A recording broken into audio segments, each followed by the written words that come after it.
గిరిజన ప్రాంతాల్లో లైటింగ్ చూసింది లేదు సార్ కొన్ని ఏరియాలో.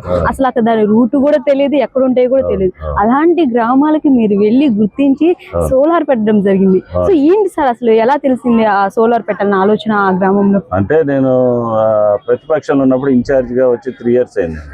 3 సంవత్సరాల కాలంలో ఈ నియోజకవర్గంలో ఉన్నటువంటి గిరిజన గ్రామాలు, లంబాడి తండాలన్నీ కూడా నేను ఒక్కొక్క తండాన్ని 2-3 సార్లు వెళ్ళటం జరిగింది. వారి యొక్క జీవన పరిస్థితులన్నీ కూడా మేము చూసాం ప్రత్యక్షంగా. కరెంటు లేకపోవటం, అదేవిధంగా బ్రిటిష్ కాలం నుంచి ఆ కుగ్రామాలకి లైట్ అనేది చూడకపోవటం, ఇవన్నీ చూసాం. ఎన్నికల టైంలో వాళ్ళకి హామీలు కూడా ఇవ్వటం జరిగింది.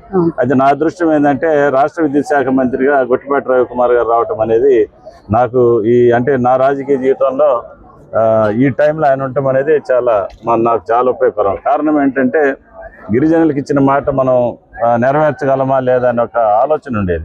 ఈరోజు ఆయన వచ్చిన తర్వాత, విద్యుత్ శాఖ మంత్రి అయిన తర్వాత దగ్గర ఆల్మోస్ట్ అన్ని గిరిజన గ్రామాలు అంటే లంబాడి తండలు కానీ, చెంచుగూడాలు కానీ, వీటన్నిటికి కూడా ఈరోజు మనం సోలార్ తోటి మనం ప్రతి ఇంటికి కూడా లైట్ వేయటం జరిగింది. వారి జీవితాల్లో వెలుగులు నింపటం జరిగింది.